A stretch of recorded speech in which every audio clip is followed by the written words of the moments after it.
पुढच्या बातमीकडे वळणार आहोत। अल निनोमुळे यंदा राज्यावर दुष्काळाचं संकट ओढावलेलं आहे। अल निनोमुळे अनियमित पाऊस आणि दुष्काळ सदृश स्थिती उद्भवू शकते।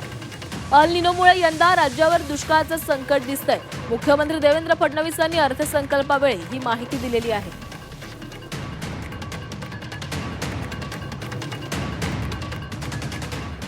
विशेषतः यावर्षी एक बाब चिंताजनक आहे।